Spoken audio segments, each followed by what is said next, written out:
So as I was saying, today we're going to finish Kantian Ethics. We're going to start on utilitarianism. Hopefully it won't take me too long to wrap up Kantian Ethics. Last class we laid down all the basics, and I'm going to go over the basics again, and then we'll apply it. We'll actually apply it to some cases, which we didn't really get to last time. So we'll see how Kantian Ethics works in action, as I was saying before I hit the record button. So these are the this is what you might call Kant's ethical rule book, and we're gonna just go over the first two formulations of the categorical imperative. There are other formulations. Some say 3 or 4 or more.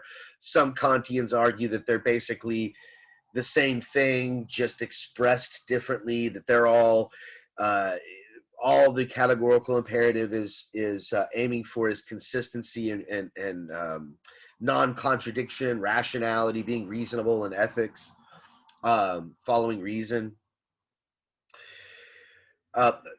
It seems like I don't feel like I sufficiently emphasized the role that reason played in the previous theories that we have covered, but all of these philosophers at some point in their ethical theories and their ethical treatises find a very essential role for reason, for human reason. That might be a shortcoming. We'll talk about some other theories later in the semester, like we'll get to some existentialist philosophy, and when we read like Simone de Beauvoir, for instance, and you could argue that their approach is, I wouldn't say anti-reason, but it kind of critiques this, focusing on rationality as the basis for our ethical life. And so just sort of a preview of things to come. But for Kant, reason is absolutely essential. Being rational, having the ability to reason and understand concepts and to act on those understandings, to make decisions amongst several options based on the merits of those options and an understanding of those options. That's that ability to choose um, with our intellect, and to let our intellect and our ability to rationally contemplate things guide our actions. That is what gives us value for Kant. That's what makes us a valuable, intrinsically valuable being. We value things, we're able to value things, we care about things because we have reason, and that's what makes us valuable and able to sort of live our lives and have freedom and goals and things that we care about. So for Kant, a person is the only being that has moral worth. That also might be a shortcoming of his theory. We'll come back to that when we wrap things up with Kant. That's one of the objections that some critics of Kant have leveled against him, is that he focuses exclusively on humans, persons, people who are able to reason, and that limits his ethical concerns to too small of a group of beings.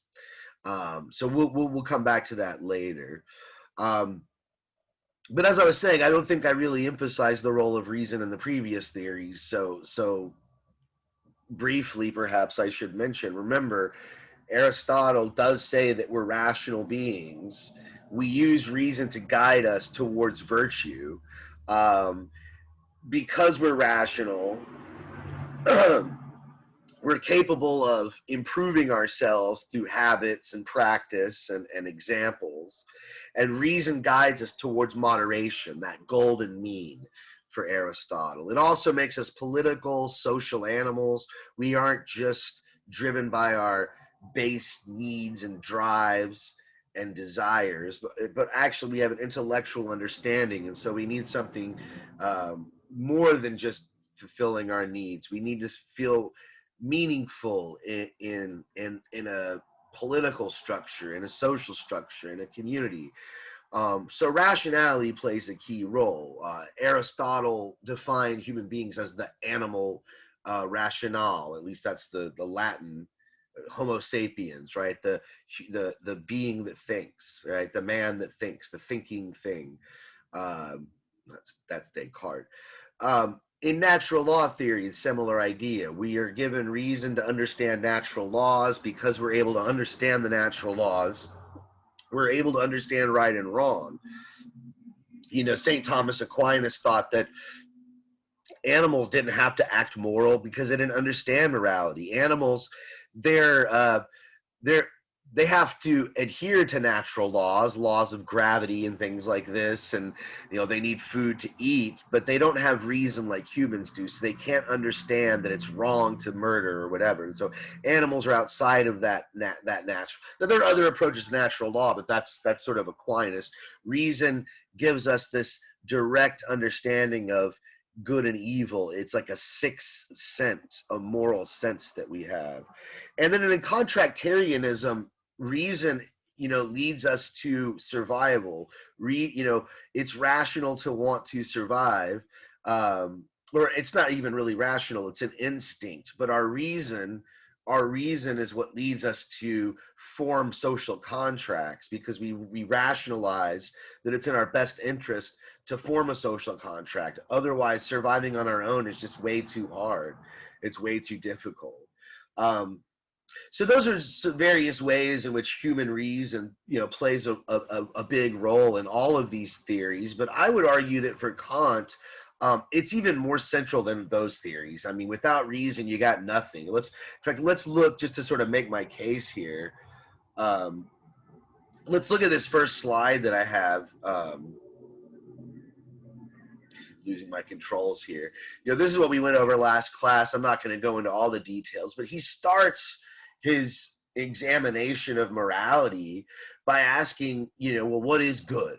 Which is a pretty, I guess, essential, basic, fundamental question when you're trying to construct a normative theory of ethics. What is good? How do you define this? And he wants to know not what's good for a certain end. That's teleological. Remember, he rejects teleology. He rejects an approach to ethics that's focused on an aim. He wants to know what's just good. What is just good in itself? And he starts with this concept of a good will.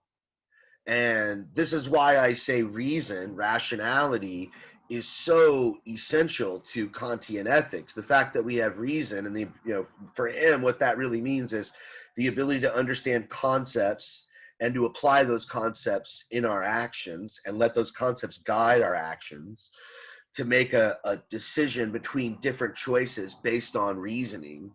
Now, for him, a good will assumes reason. What is a good will? A good will is having good intentions, and good intentions are not based on, as I have crossed out here in the slide, they're not based on our inclinations, some sort of just blind feeling.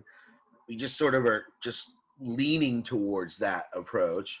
Not our desires, not some strong, like, you could argue, and I would say this is kind of true. I mean, it's a controversial claim, but do you really decide what you desire?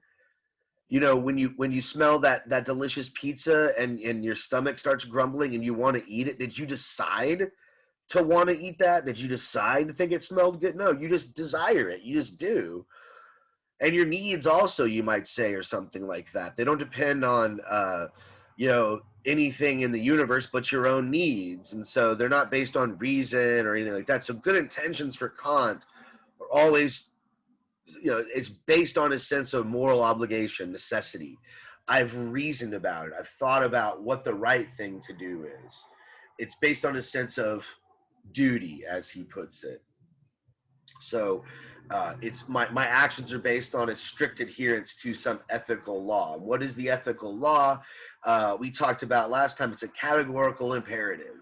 It's categorical, and it's true a priori.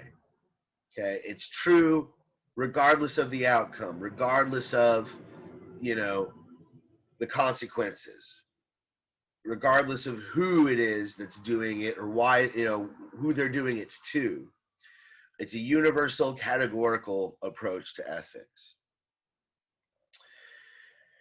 And these are the formulations that Kant provides. I paraphrased them slightly to kind of simplify them, but these are the basic moral rules. These are the precepts that we need to follow. So if we're going to act according to duty, to our moral obligation, we have to follow these guidelines. This is the guideline here. We always have to act in a way such that the maxim of our action could become a universal law. In other words, the maxim, for him, that means my personal reason. How am I justifying it to myself? This should be able to be a good enough reason for anybody in any case.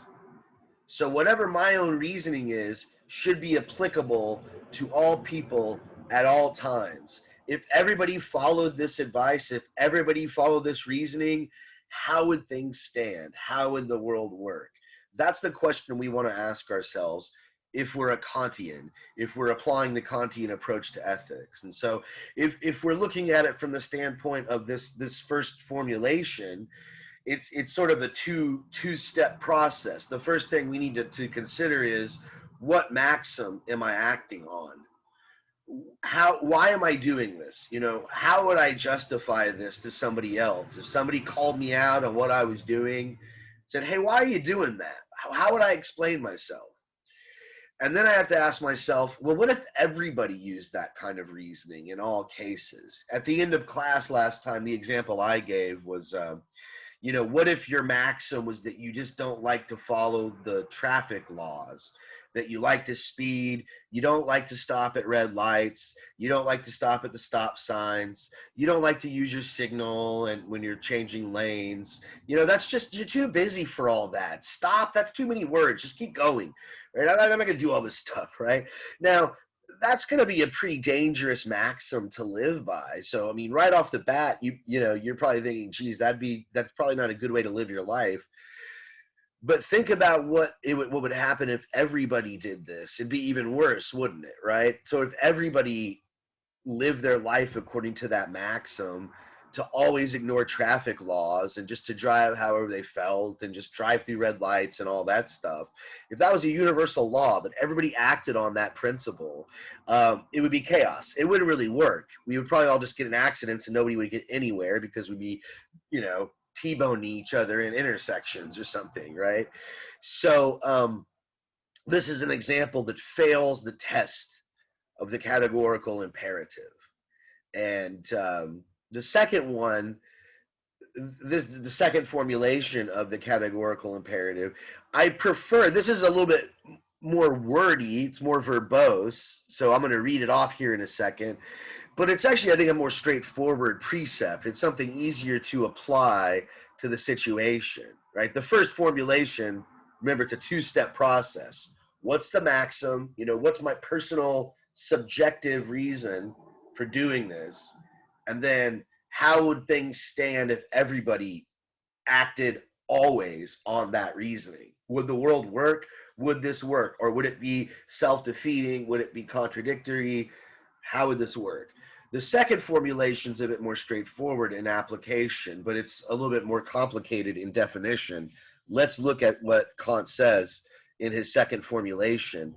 He basically tells us that we need to treat humanity, and that's any rational being. That could be, maybe they're aliens. They would count as humans to Kant if they can reason the way we do, if they're guided by reason. So treat humanity, all people, whether in your own person, you gotta apply this to yourself too. You gotta treat yourself this way. Always as an end in itself. Treat humanity as an end in itself, something that's intrinsically valuable, and never merely as a means to an end. So you can't use people merely as a means to an end. You can't do things simply because you want to get something out of them, basically. He's not saying, and this is where I think a lot of people who critique Kant and object to Kant, they misunderstand him here and they take him a little bit too far. He doesn't mean you should never get help from people. You have to. When you're a child, your parents have to help you, right? Or whoever raises you has to take care of you. Children can't take care of themselves the first few years of their life. So, probably longer than the first few years. But he says you can't look at your parents, if you're the child getting taken care of, you can't just look at them as merely a means to an end. You have to love them as intrinsically valuable in their own right, that they're worthy of your moral respect. They're worthy of your moral consideration. So maybe the example of the traffic laws, why would I not act like that? Why would I not ignore traffic laws? Because it wouldn't be fair to other people. If I run red lights, then all these people are gonna be like, "What the hell?" They're gonna have to get out of my way and all this stuff, and then I might get them in harm, put them in harm's way. So I'm not respecting them as ends in themselves. I'm treating myself as like I get to do what I want. Screw them. I don't even care about them. Right? That's the basic approach to Kant. And I mentioned this last time, but I don't think I really fully explained myself. I said something about how, Kant's, this idea that all that really matters are your intentions. When I'm judging whether or not somebody's good, whether or not somebody's moral, all that I should really be concerned about was what they meant. What was their intentions? That's the sole basis for my judgment, if there is one at all. I shouldn't be concerned about the outcomes. I shouldn't be concerned about the consequences.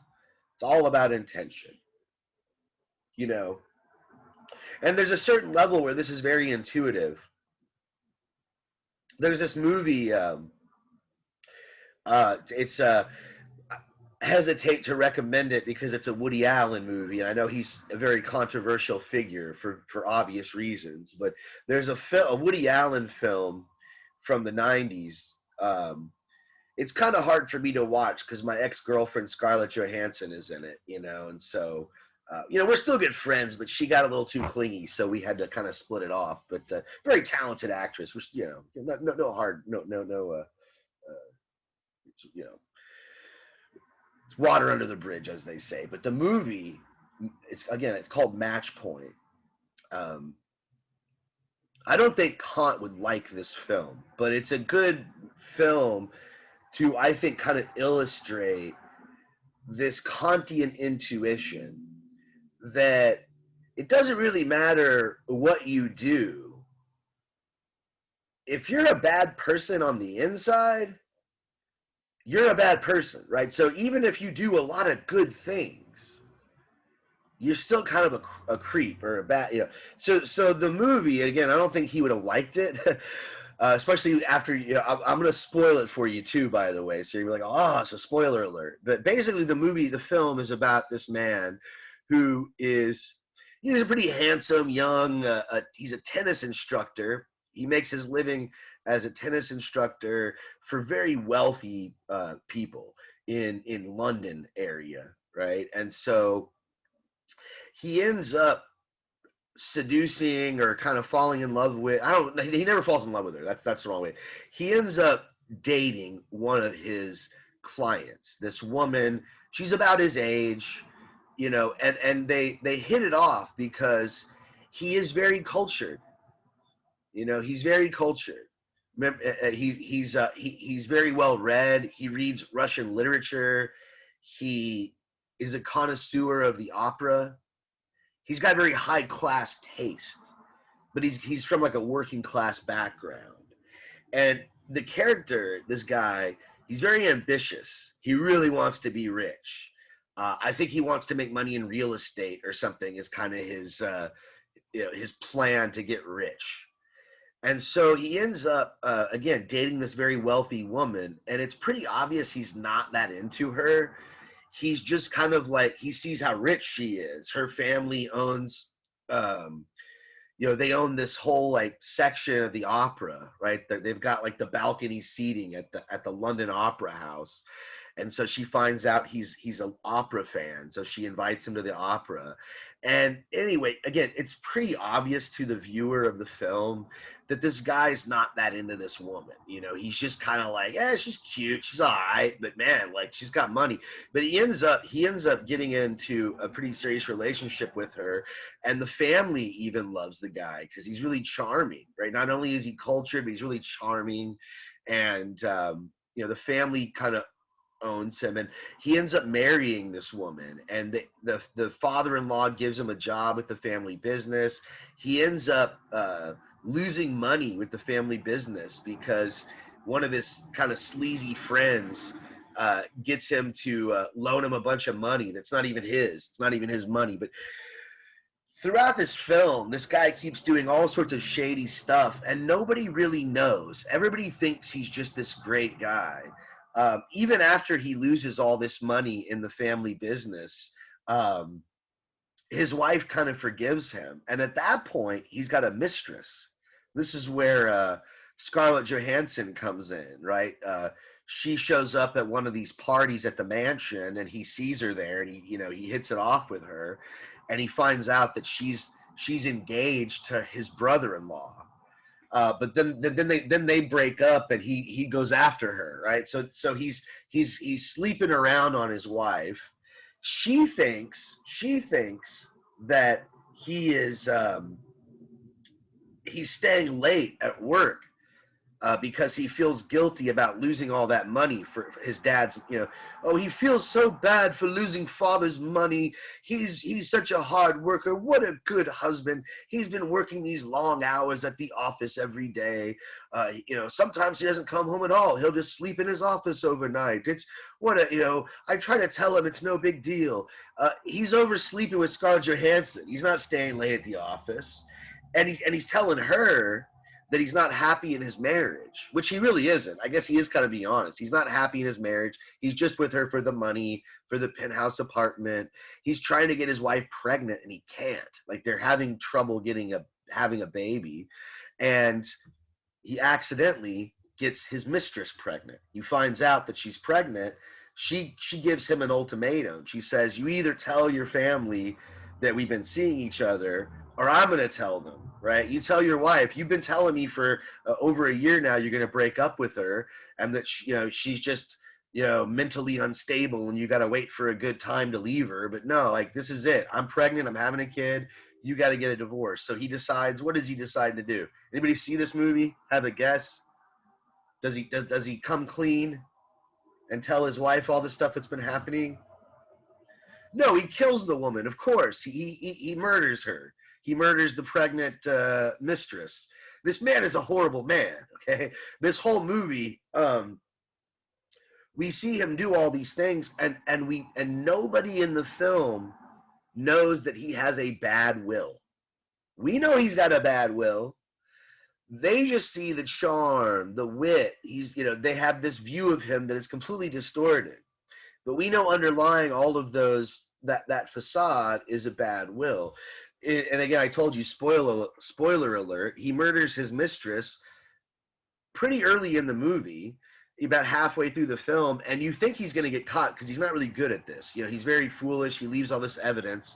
The last scene in the movie, it shows him in his penthouse popping open champagne bottles, celebrating with his wife and his father-in-law, all the in-laws and all that. They're all excited because he's finally got his wife pregnant. She's finally going to have a baby. And so they're all happy. He gets a phone call from the police, who have been very suspicious of him. He's one of the number one suspects. He gets a call from the police. Going to spoil this for you. This is the last scene in the movie. And he's freaking out. Oh my God, I'm busted. And he gets on the phone. The cops say, we're so sorry, sir. We're so sorry we ever suspected it was you. We got the guy who did it. He's a burglar. He broke into the apartment across the way, killed someone a week before that. Same weapon.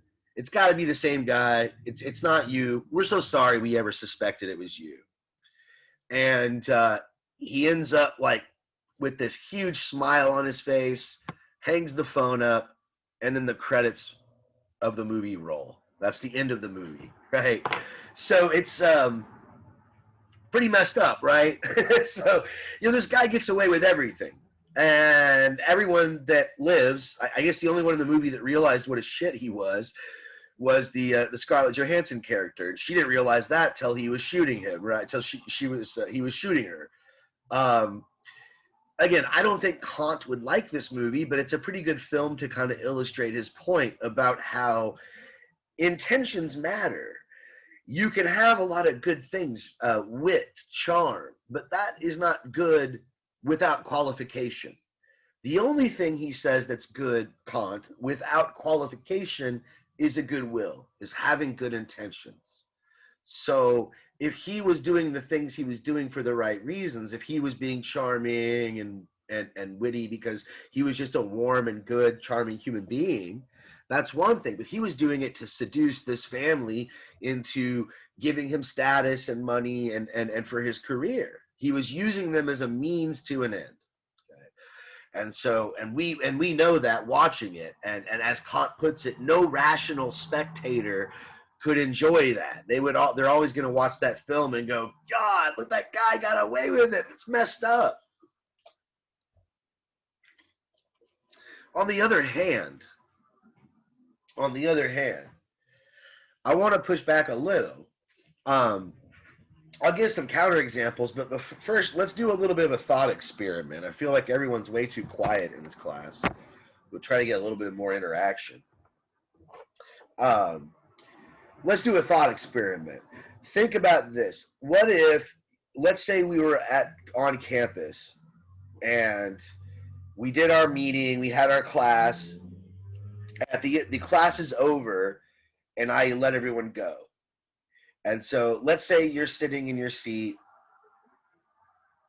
and everybody leaves, and it's just you and me. That's it.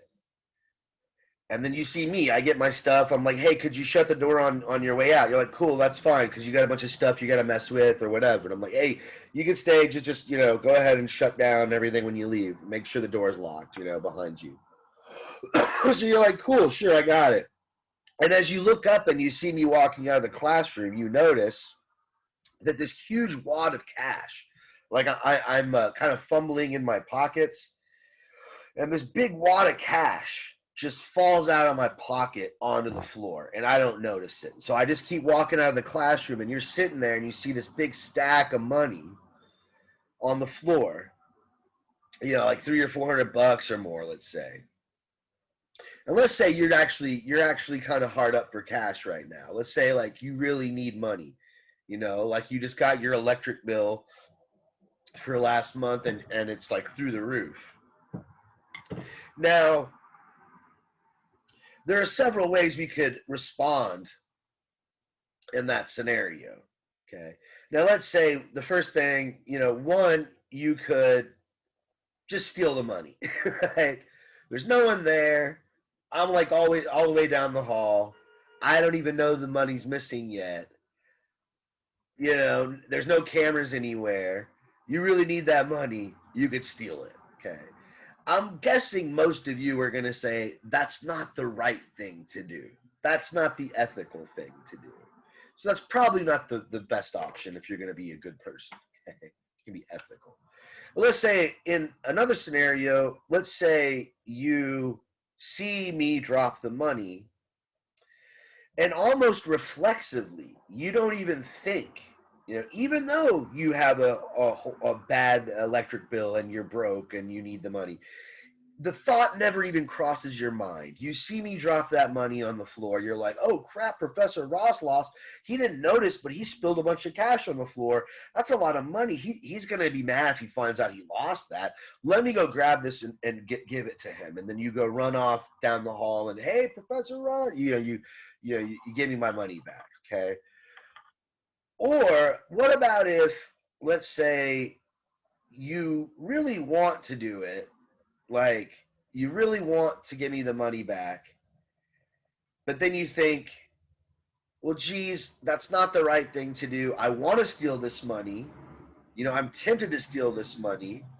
The thought does cross your mind, but then you realize, Professor Ross, he's kind of weird, but he's a good guy. I like him, despite all the weird stuff.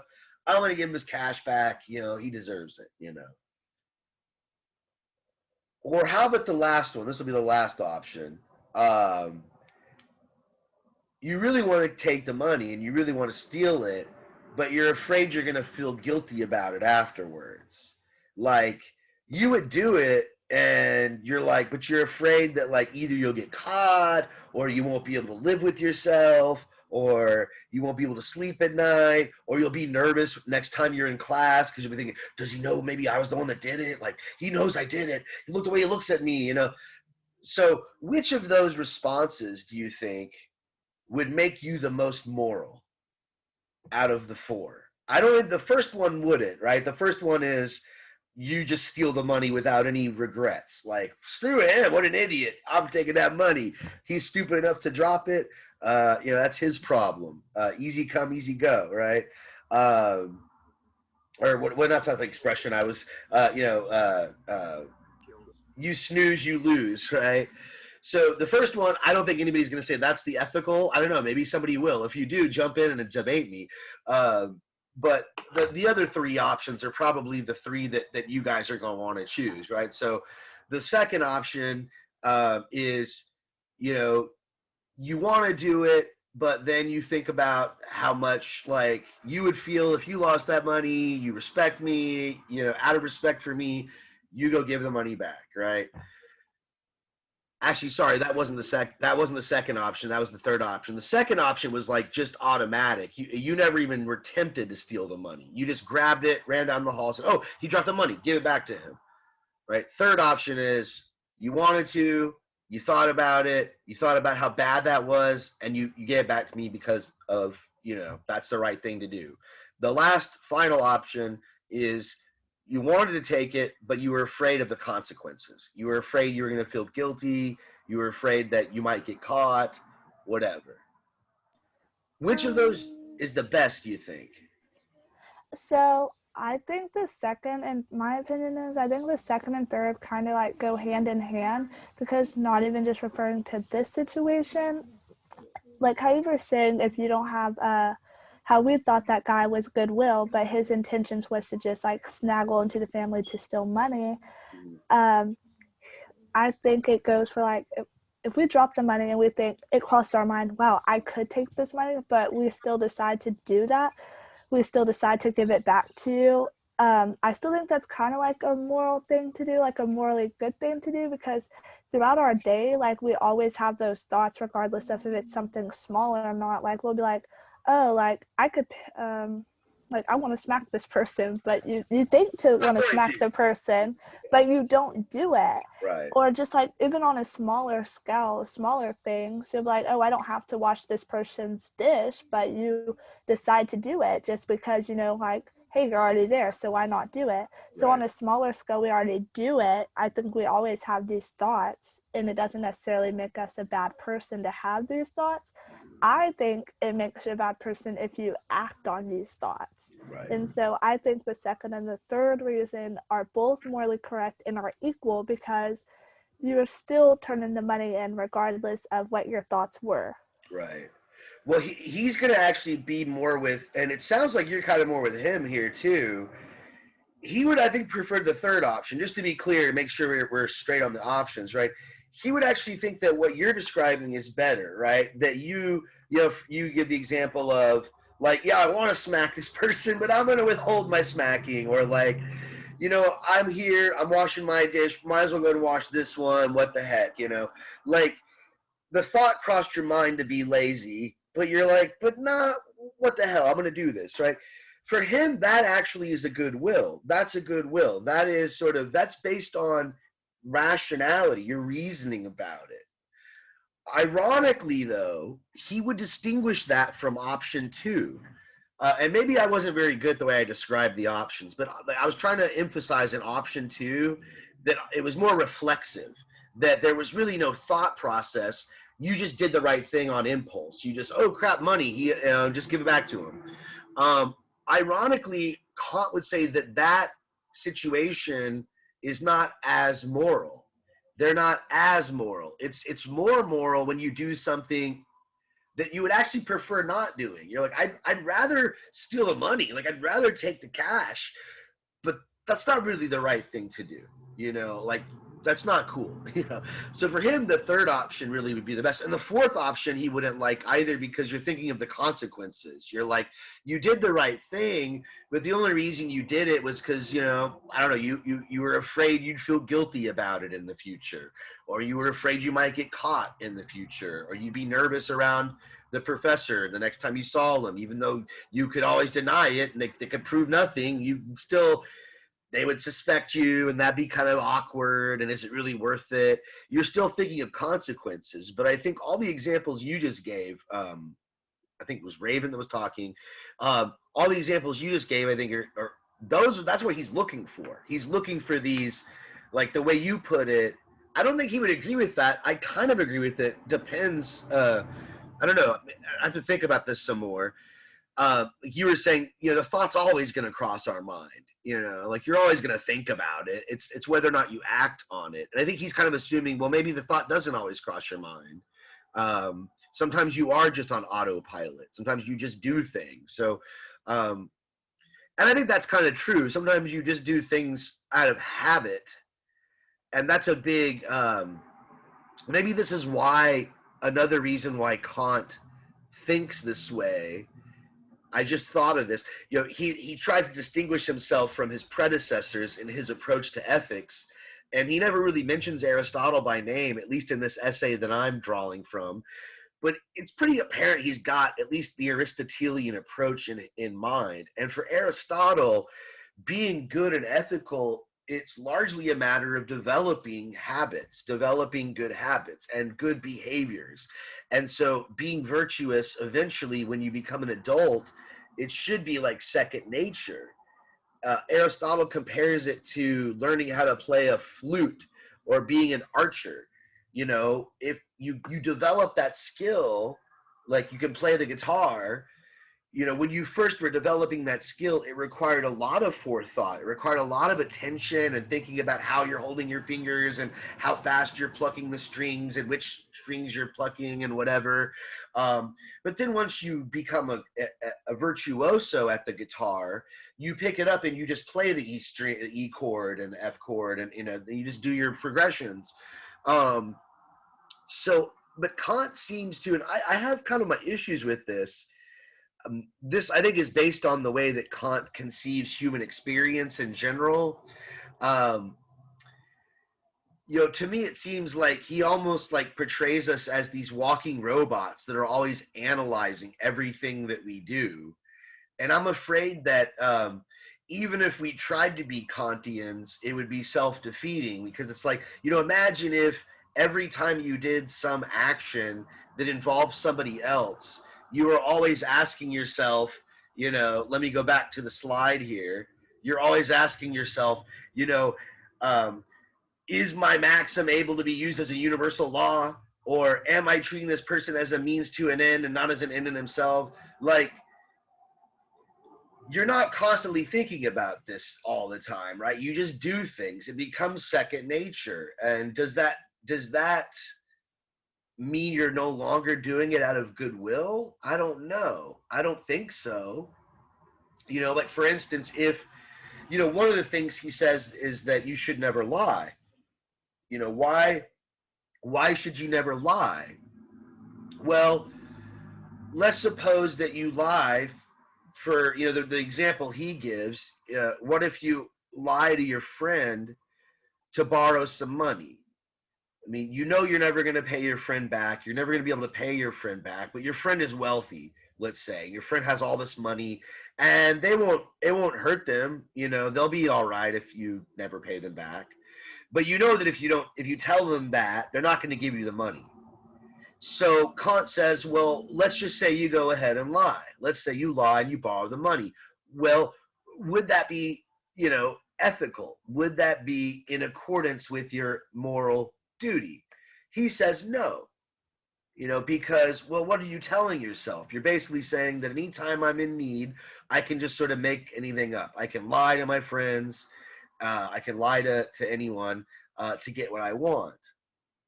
Well, that might work for you in that one case, in that one instance. But what if everybody acted that way? What if everybody lied whenever it was to their advantage? do you think it would even work if you lived in a world where any time that anybody like needed something and was desperate and in need, that they could make any false promise that they wanted? Do you think that would work? Do you think a world like that could even be possible? Like, let's just say it was a law of nature. It was a universal law that anytime a person is in need or desperate, they make false promises. They always lie. What would happen in a world like that? Do you think people would be able to get away with making false promises? Like, what would happen if you lived in a world like that and somebody came up to you and said, man, I'm really desperate right now. I can't make rent. Man, you just got paid. Could I get like $500 from you? I'll pay you back tomorrow. I get my paycheck tomorrow, but my landlord's going to kick me out. What are you going to tell that person? You going to let them borrow the money?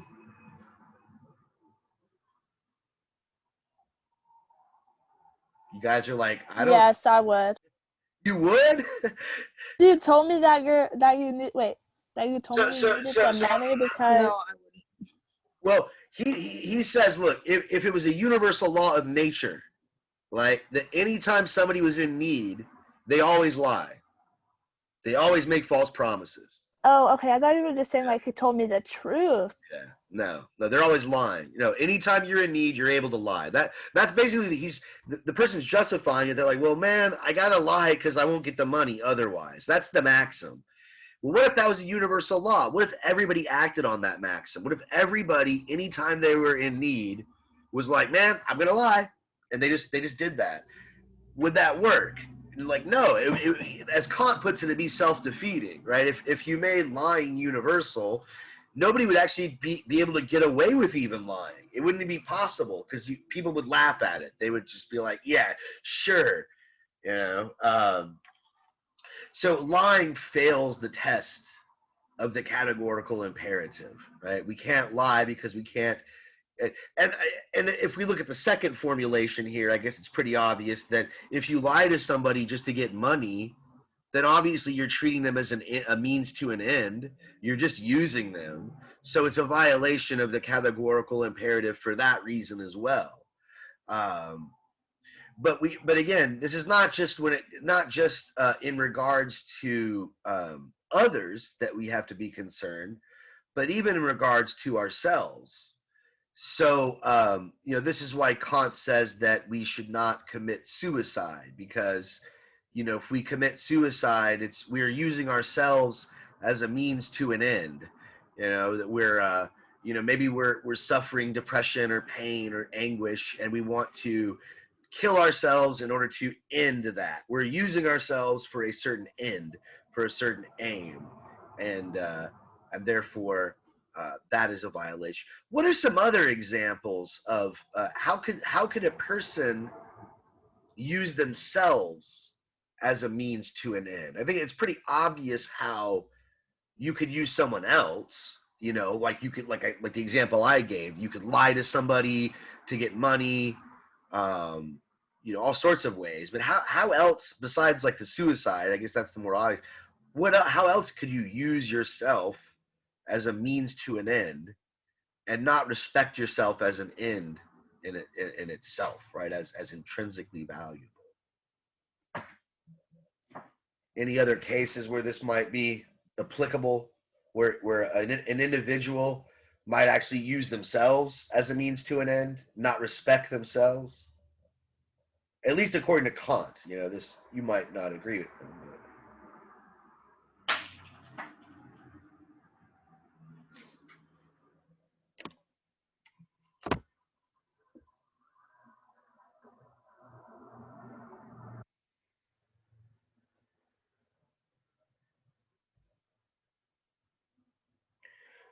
What if you sleep with somebody to get a job? Wouldn't that be using yourself as a means to an end, right? Like you end up, like, maybe you're not that attracted to your boss or the person that's going to hire you, but they're like, hey, if you give it up, you're like, okay. Kant would not approve of that, right? You're using yourself as a means to an end. So I guess I don't know. Is this on our list? Let me look at our list. Look at our list again. I How don't. would it be? How would it be to an end? You want to get hired, right? You want the job, right? So you have this Right. goal, like that's the end. The end goal is the job. The goal is the job. And I guess you're using your body sexually, to get that goal. And so Kant would say that you're using your. I'm looking on my list. I don't see prostitution here, or just. I guess I'll put. Let me put the words. I'll put sex work in general because I guess that's like a more broad category. So like sex work. That would. I guess that you could argue. I would say pretty soundly that sex work is a contemporary ethical issue. Some people advocate that sex work, prostitution, pornography, that sort of thing, should be legal. It should be absolutely legal. That if it's your body, you should be able to do whatever the heck you want with it. Um, I don't know what Kant would say about the legal aspect of it, but the moral aspect, I think he would disapprove of. Right? He would disapprove of prostitution because he would see it as like, well, the woman who is a prostitute or the man, I guess there are male prostitutes, they're having sex with this person not because they want to, they're doing it because they want the money, right? So they're using their body or whatever to get this certain end, right? And I guess it's a similar situation in the example I gave, right? That if you're having sex with somebody to get a job, then yeah, you're using yourself. And I suppose you could argue you're using them as well, right? You're like, I don't really care about, like, maybe they like me and they want to have a relationship, but I'm just gonna give them sex. And in a way, you might even be harming them. Maybe you're not even qualified for the job. Like there's somebody who could be better for the job, and you're not respecting that other applicant. You're maybe that other applicant would be better and more qualified and maybe even needs the money more, and yet you value your own advancement more than any other consideration. So the examples he gives, I already told you two of them. Lying, you shouldn't lie. uh, One, it wouldn't be consistent. If it was a universal law that everybody was a liar, then nobody could be really an effective liar, right?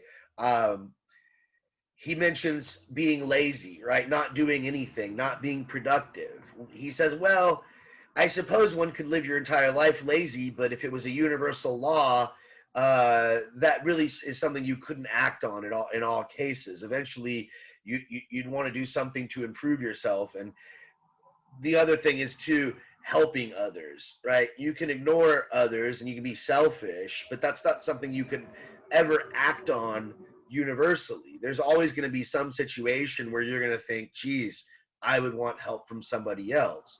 That's not something I could consistently act on. So some would argue that his categorical imperative here is really focused primarily on consistency, right? It's all about treating yourself and others consistently, not seeing them as tools or objects to be used for something, for some goal, but as things to be respected in their own right, that are intrinsically valuable.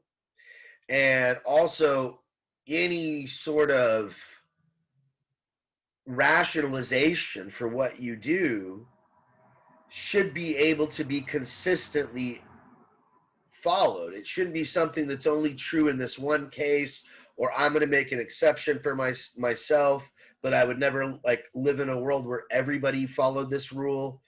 You're But isn't violating. that with everything though? Like when we rationalize something, we're usually doing it for ourselves. Like how your example was like with the sex, having sex with the person's like, oh, maybe you don't have the qualifications for this job and the other person needs money more. But at the same time, you put yourself in those shoes. You automatically say, well, maybe I need the money more. Like, doesn't everyone rationalize like that when making decisions of such? Yeah, he wants us to avoid those kind of rationalizations, at least in our moral judgments. Now, some are going to say that that's impossible. We talked about Thomas Hobbes, not super in depth, but we used him as an example of a social contract theorist. And someone like Hobbes was an egoist, so he thought that everything you do is based on self-interest. You can fool yourself all you want into thinking that you're doing it because you care about somebody, but you care about that person because they make you feel good. And so even when you say, like, oh, I took this job that I hate because it pays better, and I did that because I want to take care of my family. And so you might say, well, I care more about my family than myself. They're like, no, no, you care more about your family than you care about your job. You'd rather have a job that sucks in order to make your family happy, because making your family happy makes you happy. So, the egoist is going to say, you can't help it. Everything you do is self-interested. Everything is self-interested. And Kant, his response to this is a bit ambiguous. It depends on which essay and what passage of his you read. But he either says, look, you may be right about that. You may be right that we can't ever avoid doing that. We're always going to be selfish in our actions. But he'll say something like, I'm not trying to explain what's possible. I'm trying to explain what's right, what's good. And maybe those aren't the same thing. But that's kind of sucks if that's his answer, because he's basically saying, well, this is what you should do, but I know you'll never be able to do it. Like, you should act strictly on what's right or wrong, but I know you're always going to think about the consequences and what's in it for you and what's in it for them and all that, but you should try not to, even though it's impossible. He rarely takes that tone, because I think that is a kind of a weak answer. Most of the time he'll sort of say, it's hard to do that, it's difficult, I'll admit it, but it is possible. There are situations where people do things that obviously aren't in their own interest, that don't fit their needs. They don't even want to do them, but they do them anyway because they're the right thing to do. And so he's going to say that's absolutely possible. But I think your objection is a pretty relevant one, right? It's kind of a psychological one, if you really think about it, because what you're really saying there is, like, don't what do we do when we make moral decisions? And you're kind of saying, well, inevitably we're going to think about selfish.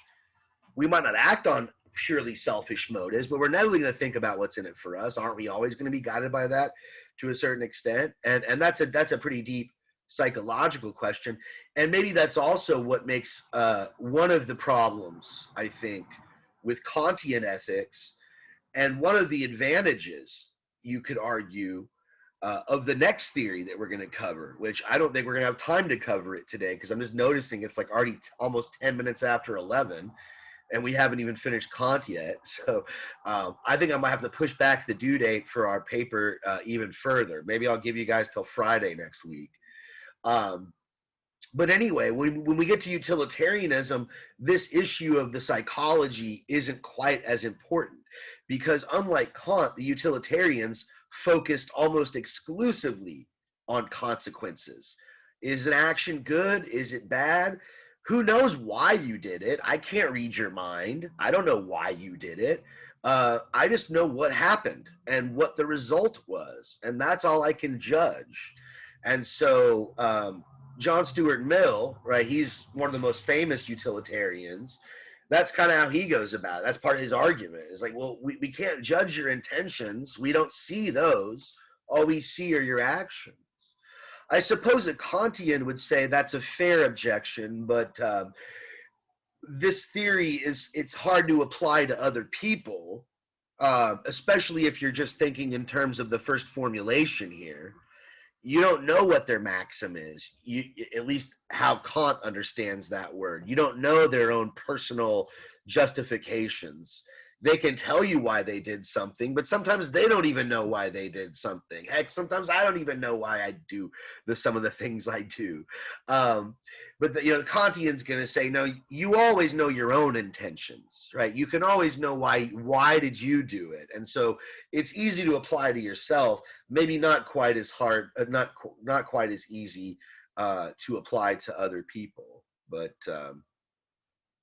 another problem here, I think, with Kant, and I've only got like 5 minutes left, so we're going to have to continue this next class. But one of the main objections you're going to hear against Kantian approaches to ethics is that they're way too rigid. The fact that Kant does not allow for any exceptions. That's different from other approaches we've looked at. Someone like Aristotle will allow for exceptions. Aristotle will say things like, there are general precepts, there are general moral rules, but there are none that are universally true. There's always going to be some exceptions. There's always going to be some scenarios where maybe lying, for instance, is actually okay. Where actually telling the truth would be wrong. And Kant will not have any of that. So the famous scenario that you always get whenever you take an ethics class is the famous Nazi scenario. I'll try to make it simple. There's a lot more complicated versions of this. But what if you're living in Germany under the Nazis, and you're not really on board with their whole ideology? Let's say you have a lot of friends who are Jewish. And so you're like, geez, I really don't like these Nazis, but I also don't want to die. But I really love, I really care about all my Jewish friends. And so one day you're sitting there in your apartment in Berlin, and you hear a knock on your door, and it's your friend Fred, and Fred is Jewish, right? I'm trying to think of a Jewish last name. Fred Roth or whatever. I had a elementary school teacher, Mrs. Roth. So yeah, Fred Roth, right? Mr. Roth shows up, and you're like, "What's up, Fred? How's it going?" And he looks concerned. He's like, "Man, the Nazis are in power. They're breaking down windows. They're coming for us. They're going to take us away. Is there any way I can hide in your basement?" And you're like, "Well, yeah, of course. Like, I want to help you. I don't want you to die. You're my friend, Fred. Come inside. I will give you safe haven." But then, let's say a day goes by, your friend's there, and then the SS, the Nazi or the Gestapo, they knock on your door, and they ask you if you're hiding any Jewish people, right? What would they say? Es gibt ein Juden hier, right? Are there any Jews in here? And what do you say? What do you tell the Nazis at your door? Do you lie? Do you tell them, "No, it's just me. There's no one here. I'm the only one that lives here"? Do you lie? I mean, you can't tell them that your friend Fred is Jewish and he's hiding in the basement, can you? Is that the right thing to do? What do you think? Go ahead. Yeah, of course not. Yeah, I don't think so. I would help my friend. I hope I would. I mean, who knows what you do in that situation? We all say we'd save our friend. We're all, "Oh, I would save him. I would be one of the good guys." Wait till that happens, and then I cross my fingers. I've got the fortitude to do that. But we would all probably agree the right thing to do is to save the guy. But Kant would say, no, you can't do that. You can't lie. Because if you lie to the Nazi, you're using the Nazi as a means to an end. You're telling them a lie in order for a result, for a consequence. You're thinking of the results. You're using them to save your friend. And they say, well, wait a minute, but don't you have a duty to your friend to protect your friend? So what this example kind of reveals is that sometimes you have a conflict between your duties. You have an obligation to protect your friend and to save your friend because they're intrinsically valuable, but you also have a duty and obligation to be honest and to tell the truth. And Kant actually, he would say in this situation, I mean, he didn't live to see the Nazis. The guy died in the late 1700s, but or 1804, I think he died, 1805. But he wrote an essay with a similar scenario where like this guy's being chased by somebody who's going to murder him, and he escapes, and the murderer asks you, where do you run off to? Kant says, you got to tell him, oh, he went that way. But you're showing the murderer where the guy's going. He's like, well, you don't know a priori what the result's going to be. You don't know the consequences, but you do know what a lie is and what the truth is. So you always have to tell the truth.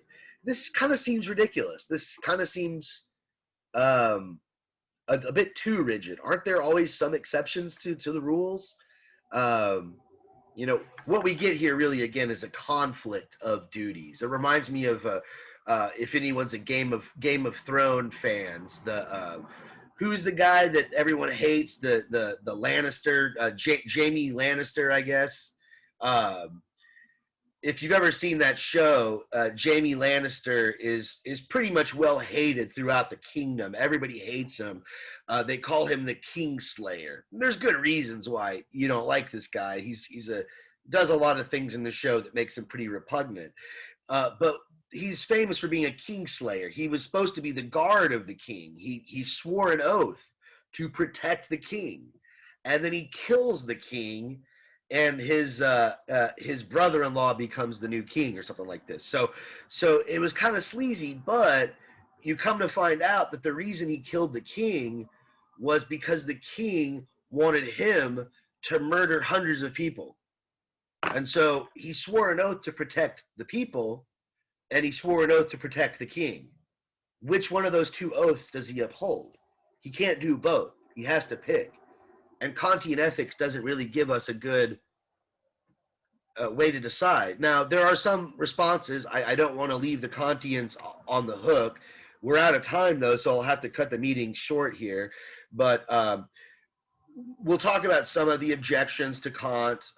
Some I didn't even get to today. There's a couple other objections and other problems with this approach. And then some responses, some ways that Kantians will respond. But that shouldn't take us too long. We'll get through that pretty quick. I said that already earlier today, so who knows. But on Monday, we'll get through Kant. We'll get started on utilitarianism. I think most of the class will be on utilitarianism. But what I said at the beginning still holds. Get a copy of this book if you don't have it yet. You don't necessarily have to get this particular edition. If you find a different version that's cheaper, that's fine. I'll be using this one and going by these page numbers, but try to read the introduction to On Liberty by Monday. And I guess since we didn't really get started on utilitarianism, that's what we'll focus on Monday primarily. We might get barely started on this reading, and I'll push the due date for the assignment back till whatever Friday is of next week. Geez, that's pushing it back a bit, but I'm going to stop recording.